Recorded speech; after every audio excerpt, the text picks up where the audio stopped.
이제 그 10주차 3교시 수업입니다. 수업 시작하겠습니다.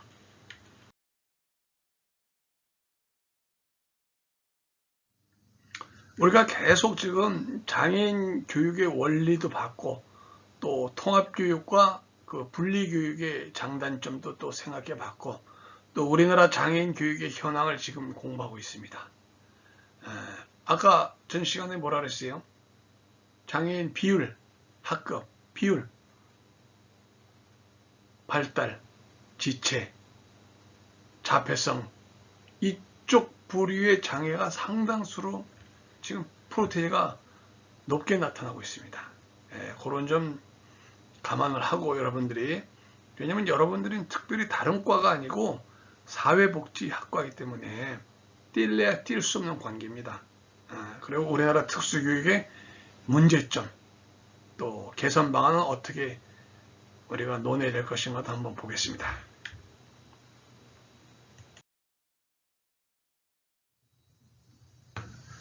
아까 이어서 이번에 이제 특수학교 현황이에요. 특수학교 현황을 쫙 보세요. 여기 공립과 사립이 있죠. 어느 쪽이 더 많아요? 현재? 공립이에요? 사립이에요? 사립. 그 중에서 국립이 좀 있고 그런 상태예요. 그리고 이거는 이제 설립별 특수학교 현황이고 오른쪽 거가 이제 이거 장애 영역별 특수학교 현황이에요. 장애 영역에서 첫 번째가 뭐예요? 바로 첫 번째 영역이 뭐예요? 지적장애. 지적장애 영역이 또 상당히 와이드하다 하는 겁니다.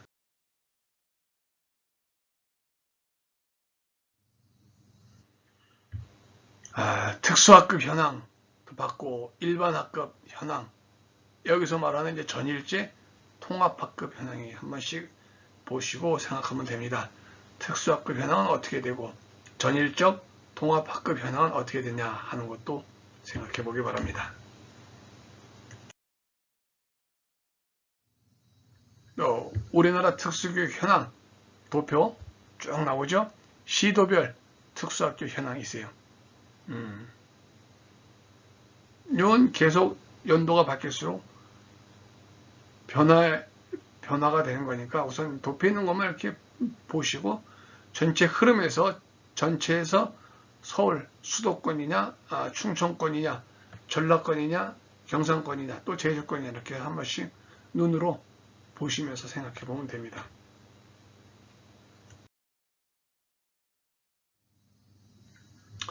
자, 문제점이 또 여기서 가장 중요한 게 이거예요. 우리나라 장애인 교육의 문제점 뭐라고 생각합니까? 뭡니까? 국공립 특수학교의 설립이 필요하다 그랬어요.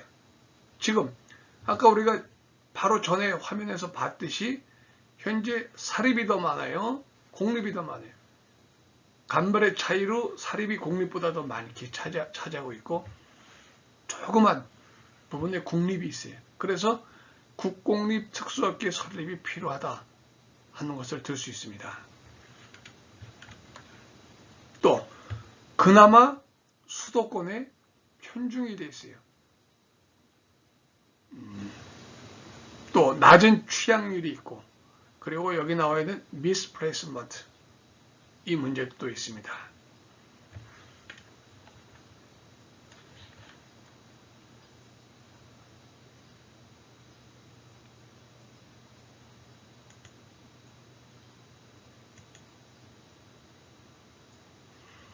자, 지적 자폐성 장애 학생들을 대상으로 하는 지적 장애 학교가 많아요, 적어요? 우리가 장애 현황에서 봤을 때 지적 자폐성 장애가 훨씬 많아요. 두드러져요. 더 많죠. 그렇기 때문에 특수학급 초, 중, 고등학교의 연계성이 부족한 게 또 문제점이에요. 연계가 돼야 돼요. 유치원에서 초등학교로, 초등학교에서 중학교로, 중학교에서 고등학교로 이렇게 서로 학습의 연계성이 있어야 되는데 연계성이 없는 게 문제다. 또 특수학교, 특수학급 학급당 인원수가 여전히 뭐 콩나물시루는 아니겠지만 그게 많아요. 여러분도 콩나물시루 뭔지 알아요? 콩나물 시루라고 그래서 시루. 예전에 거기다가 콩나물 콩을 밑에다가 깔고 물에다 불린 다음에 계속 그 위에다가 물을 주게 되면 콩나물이 자라요. 그러니까 무공의 콩나물을 먹을 수 있는 거예요. 우리는 지금도 집에서 직접 콩나물을 재배해서 그 콩나물 가지고 무침도 해 먹고 또 콩나물 잡채 요리라 그래가지고 당면 양이 좀 소량 들어가고 다른 야채를 많이 넣어서 만들면 영양가도 상당히 좋고 그래요. 그런 콩나물 시루 예전에 60년대 70년대 그때는 초등학교가 아니고 국민학교입니다. 국민학교 때 60년대 국민학교가 콩나물 시루였어요. 오전반 오후반이 있었어요. 학생이 그렇게 많아서 그걸 콩나물 시루라 그래요. 또 여기 교재 이 PPT 자료에서 보게 되면 사회복무요원의 책임성 문제가 나오는데 사회복무요원들이 어디서 근무를 해요? 관공서, 지자체 관공서 이런 데서 주로 많이 근무하죠. 거기서 본연의 직무를 일탈한 행위를 또 많이 저지른 경우 중에서 하나가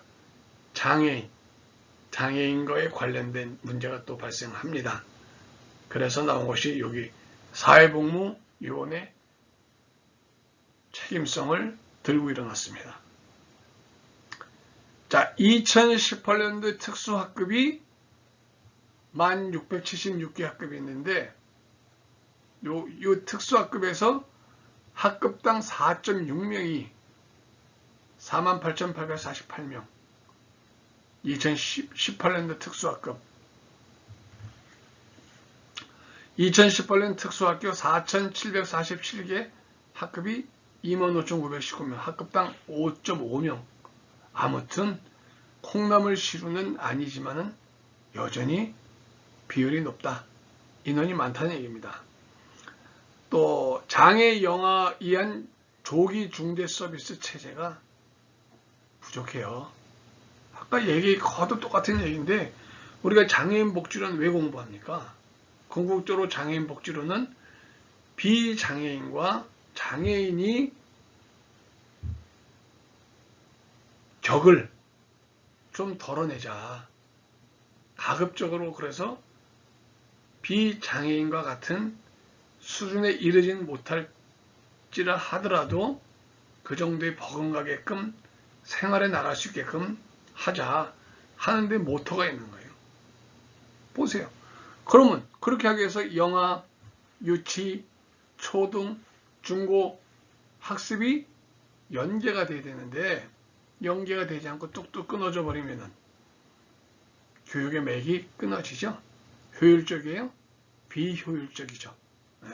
우리나라 장애인 교육의 문제점 비효율적으로 뜨는 거예요.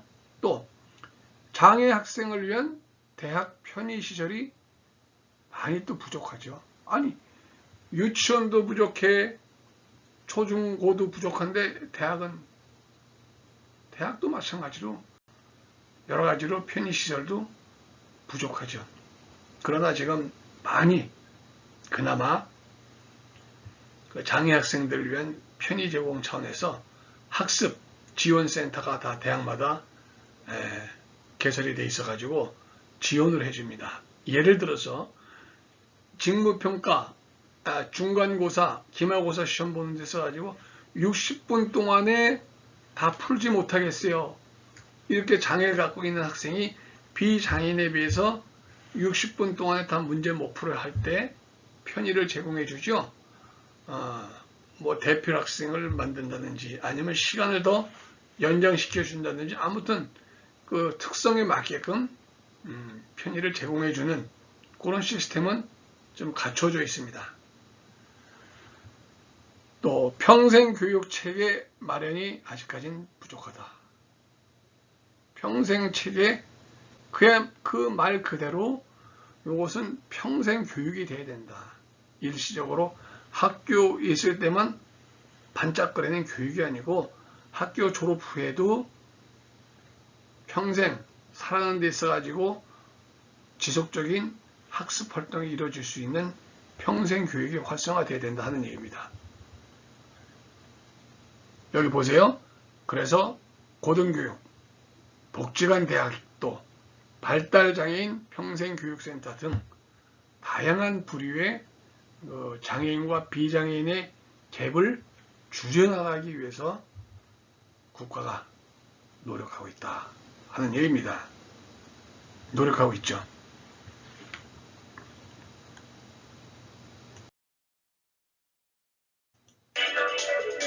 자, 이 화면을 잠시 한번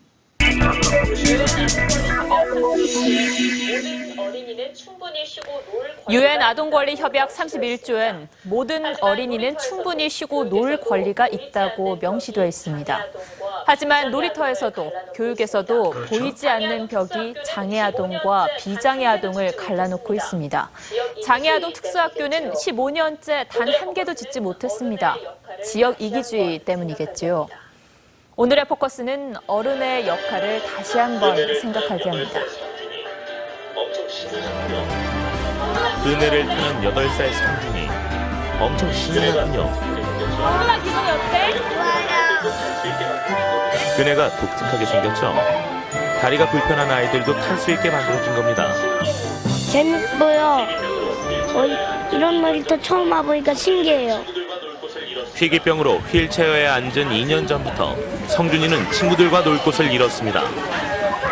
아주 많이 놀고 싶어했죠. 그리고 워낙에 활동적인 아이였고.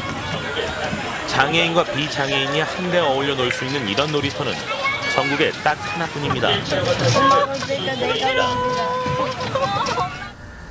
휠체어가 탈 수 있는 특수 그네입니다.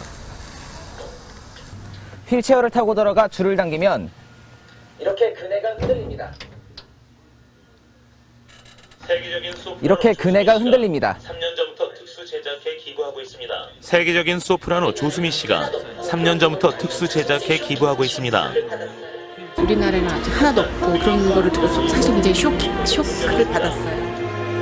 하지만 놀이기구가 아니란 이유로 놀이터에서 쫓겨났습니다. 그래서 휠체어 그네는 이렇게 횡한 공터에 놓을 수밖에 없습니다. 장애인들은 놀이기구를 타고 싶을까? 뭐 이런 생각조차도 하지 않는 것 같아요, 사회가. 장애 아동들은 교육에서도 밀려납니다. 유치원에서 나온 7살 은창이 갑자기 내리막길을 내달립니다. 은창아, 잠깐 멈춰! 은창이는 발달 장애가 있습니다. 엄마는 한순간도 은창이에게서 눈을 뗄 수 없습니다. 은창아, 잘 봐. 저기 초록불이지, 초록불. 초록불에 건너는 거야. 내년엔 특수학교에 보내야 하는데 걱정이 태산입니다. 스카이 대학 입시만큼이나 어렵죠. 특수학교 가는 게 그 정도 학교가 없어요. 발달 장애를 가진 안지연 양은 새벽 6시에 일어납니다. 특수학교가 1시간 반이나 떨어진 곳에 있기 때문입니다. 아이 입장에서는 왜 그 시간에 일어나야 되는지 모르잖아요. 그러니까 이제 깨우면 많이 짜증을 많이 내고. 집 근처에 생길 거라던 특수학교. 처음엔 희망이었지만 이젠 또 한 번의 절망입니다.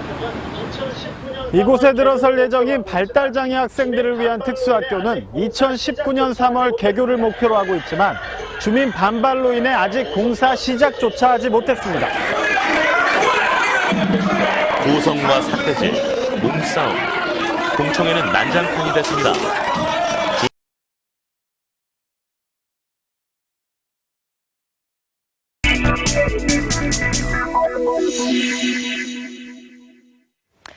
유엔 아동권리협약 31조엔 모든 어린이는 충분히 쉬고 놀 권리가 있다고 명시되어 있습니다.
자, 이번에는 그 사회복무위원회 책임성 문제를 한번 보겠습니다.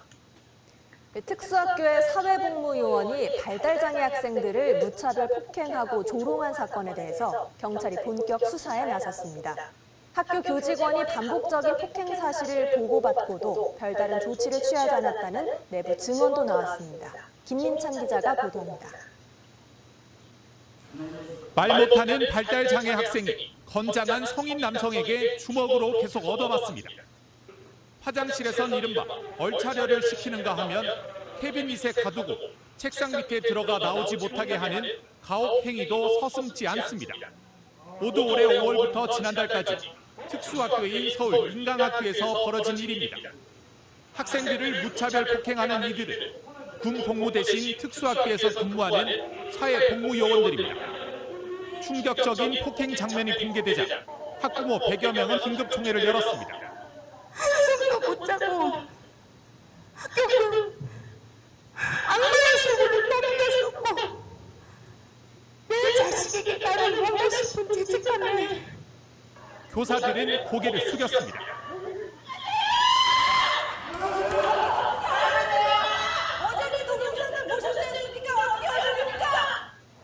폭행 사실을 알고도 숨겼다는 의혹에 대해 학교 측은 일단 부인했습니다.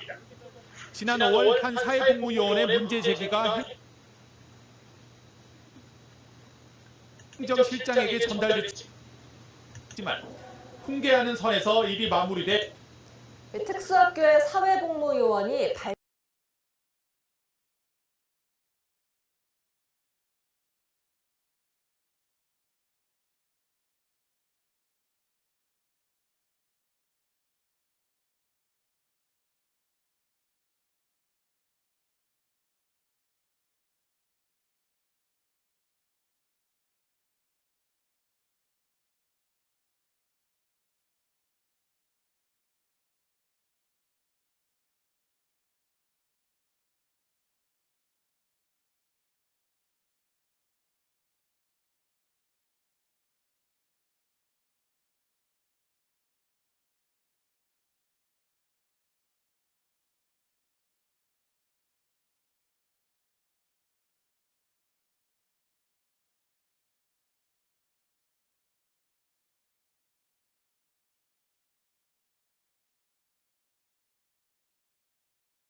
네, 이상에서 우리가 봤듯이 우리나라 그 특수교육기관, 학교 설립에도 문제가 있고 또 방금 전에 봤던 그런데 근무하는 사회복무요원이 장애 학생에 대한 편견, 폭행, 뭐 기타 이런 것도 사회적인 문제로 지금 대두되고 있습니다. 이런 문제가 심각한 이 현실에서 여러분들이 배우는 장애인 복지론이 얼마나 의미심장한가를 다시 한번 생각해 보기 바랍니다.